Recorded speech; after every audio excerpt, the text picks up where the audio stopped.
Welcome to the Africa Speaking Podcast. The podcast discusses critical issues about the African continent.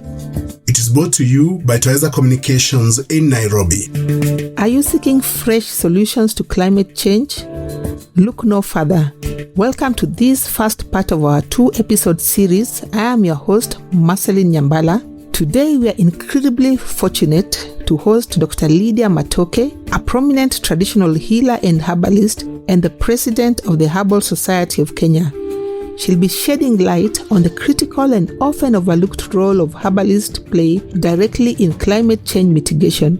Prepare for a truly unique and actionable perspective.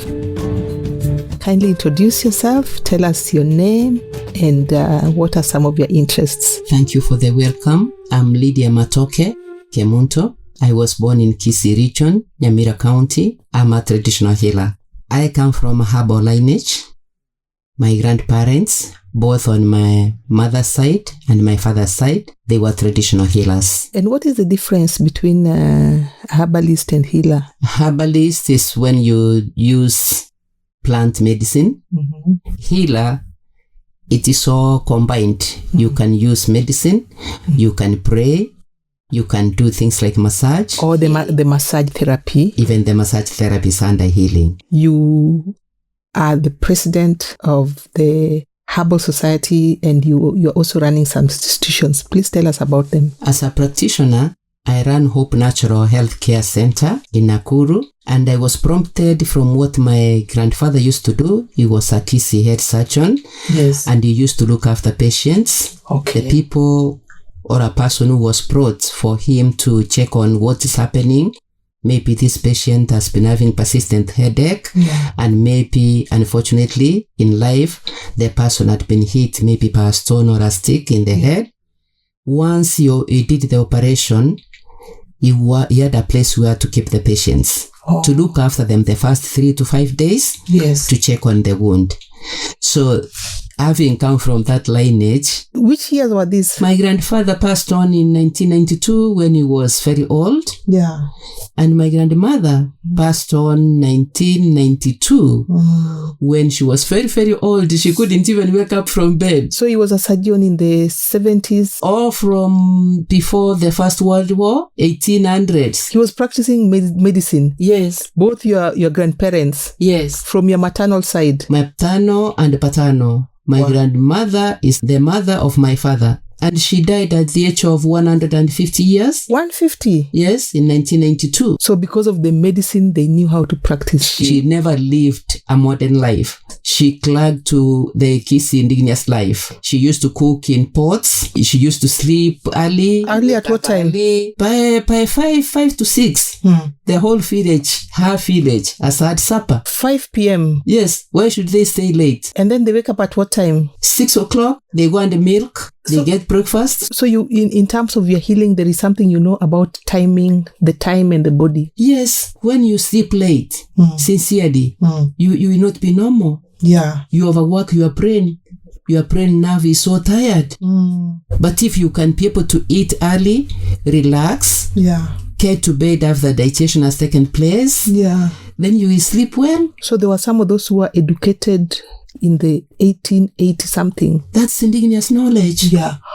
They had never gone to school. They didn't have Musungu education. Your grandfather, the surgeon, it was indigenous surgery. Yes. Oh, it wasn't... He used to make his own knives for the practice. Yeah. He knew the plants he could use to help the wound to heal. Because there was nothing like stitching. There was nothing like anesthesia. They used to be given, the patient used to be given a herb. Yeah. A concoction. And now, at which point did you do your PhD in phytotherapy? We go back to class. When I realized I needed more knowledge than what I could just get from the traditional lineage, my lineage. Yeah. I started studying privately. Then I did Chinese chemistry, a foreign college in the US. Then I did naturopathy through our church, which is also an American college. Yeah. I decided to do mental health. I did a diploma. That one I did in Kenya, medical health and psychological counseling. Then after that, I continued practicing. I used to come to Nairobi and learn with the Chinese because I think I was opening up than other traditional healers. The Department of Culture saw there is some potential in me. I realized I needed now the study of plants. Yeah. I needed to understand which part of the plant does better. Can I combine the roots, the barks, and the leaves, and the flowers, and the fruits? Yeah. Or which part goes with which part? That's when I did herbology and phytotherapy. By then, I had gone to China several times, doing short courses, seminars, workshops, conferences. Once I went to do benchmarking with Vision 2030. Okay. Because I was the herbalist, maybe who was outgoing, and I was organized. Wow. Then now, apart from that, you are the chairperson of your association. Maybe if you can tell us about it. Yeah, in Kenya, we have really walked a journey. Initially, traditional medicine was under the Witchcraft Act. The white man never understood what we were doing. And because maybe by then we hadn't gone to school, our grandparents, our forefathers. So whatever they were practicing, and the white man didn't understand how the medicine worked. We didn't have a scientific proof. Yeah. So they said all that which we were doing was witchcraft. 1925, the Witchcraft Act was passed. It became a law. Now, why do we have the Herbal Society of Kenya? We had the NATHEPA, National Traditional Health Practitioners Association. I was the chair. We had some funding through one of our renowned professors who was interested in natural medicine, Professor Mkiama, if I'm allowed to mention him, because he has really mentored us. He trained the rural herbalists, where I was the ground person. I'm the one who was making sure that the traditional healers who are being trained are really practitioners. We had formed the NATHEPA through the Ministry of Culture way back in 2005, 2006. The NATHEPA meaning the? National Traditional Health Practitioners Association. Okay. But so many of the academia were not comfortable with the word tradition. And at the same time, most of the traditional healers, me included, we really wanted to come forward and also get to work with the researchers, the research institutions. And that is how the Herbal Society of Kenya was formed in 2010, 2011. Then the traditional healers requested me, you have brought us this far. You are at the far front. You are the one who has been running up and down to bring us together, even to bring the Christians on board, to bring the academia on board, to bring the nutritionist on board. And now that Dr. Matoke, you have already been honored by the government with the head of state commendation, 2006. Now we want you to be the president of the Herbal Society of Kenya. What we are doing, we went to the ground. There is ongoing registration, and we have worked with the Ministry of Health, with Kenyatta University, with an organization which has also held our hands, TICA. TICA, which is the Traditional Health Organization, eh? Yes. Okay. Under the National Museums of Kenya. We have already worked on a guidebook which is going to give us way forward as we are working towards integration. How is a herbalist organized? Then we can go back again to the counties. Personally, I'm targeting to get at least 60 to 65 practitioners in every county. Like now, Kisii County, where I come from, and Nyamira County, we already have more than 200 registered members with the Herbal Society of Kenya. It means herbal practice is very high in Kisii and Nyamira. Yes. Okay. And they are really there for the regulations. They are there for the education. And that is why I came up with the school, so that we can be able to safeguard and conserve traditional knowledge in herbal medicine. How are the statistics? The people who are trying to come to learn and the people who are practicing, what are the trends? I can say we initially started with the practitioners. because we wanted to change the image from informal learning to formal learning. It is ongoing in Kisii County and Nyamira. We have some in Nakuru and we have some in Kisii. We have collaborated with the Kisii County and we are learning at the Culture Center in Kisii. Yeah. But in Nakuru, we are learning at Hope Natural Health Care Center. Why? Yeah. Because I would like the young people who are interested in herbalism, who want to practice herbal medicine. They should be nurses. They should learn. While they are practicing, they are in class. Yeah. What do I mean by that? When I'm teaching them, when they are in this course, they are seeing the patient. They understand the anatomy and the physiology of the human body. Then they understand of the disease. And they see when we are giving this medicine, we have prescribed this medicine, how long does it take for the patient to get healed? We are seeing new patterns, climate change. We are seeing new trends. What are you seeing when you are trying to get some of these plants that you're using in your clinic and maybe with the farmers you're working with? That time of my grandparents, the medicinal plants were all over. They give us a pot. We are going to the river to go and fetch water. Yeah. But the grandmother would tell us, while you are passing the small path, you can get for me lantana camara. Yeah. Because I want to come and make a concoction for you people to take. Now the weather is changing. And the lantana camara was all over. It's for the chest. Maybe you were playing out there with the other kids. You hurt yourself. Then she will tell you, go to the maize or go underneath the avocado tree. You will see blackjack there or you will see chickweed.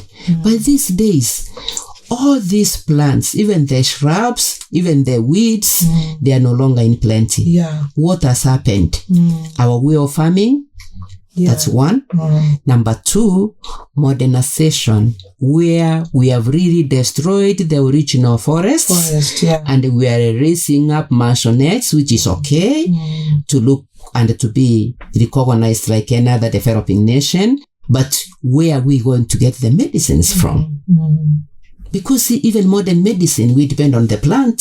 So the seasons which we used to harvest our medicinal plants have really changed. The times when we used to have long rains, it is no longer the times for long rains. Yeah. You find that it is short rains, 2 weeks, and the plant is not flourishing. That effect has taught me, and this is what the knowledge I'm sharing with the other traditional healers or the Herbalist Society of Kenya, that we should learn and work modalities on how we can cope with the climate change. When do we harvest? How do we harvest? How do we dry our herbs? How do we store our herbs? Do you have like farmers you're working with, or you get herbs from all over the country? Well, because I'm a big hospital, I get herbs from all over, wherever they are. Like now, Mukombero, I cannot get it from Nakuru. I contract a farmer from Western. Yes. Moringa, I discovered the best moringa that I can use it either from Ukambani or from Taita Taveta. So that's where I get the harvest. Yeah. The best neem, I have contracted people from Cliffy. Yeah. So I'm all over. And the weeds, like blackjack, I make sure the farmer whom I'm contracting is not going to harvest for me from the garden where he has used fertilizer. It will not give me medicine. They were best wild. They were best wild. Less than the way now we are domesticating. Even when you domesticate, make sure you don't add fertilizer. But do you put organic fertilizer? If you can use it. If you can get it. And that's why, because of climate change, now we have gone to a point of we don't want to waste anything. Like now, why should I throw away avocado seed? When it's medicine? So I'm contracting the young men. I'm creating jobs for the youth. I'm telling them, you want get me, you want make sure you have given me this amount of avocado seed. You pay them something. I pay them something instead of them going to hang around the shops and drinking. So they go around the homes telling people once you feed, keep the avocado seed. They are going around the markets. Yeah. Like now in Kisii, I've created jobs for youth.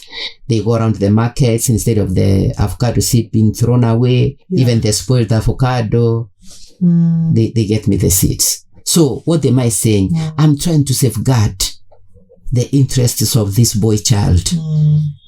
And the girls, I'm telling them this.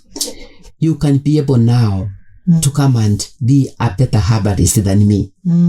Even if you have not done pharmacognosy, even if you have not done phytotherapy, but you can learn it while I have your job. You have done IT. You come and work for me.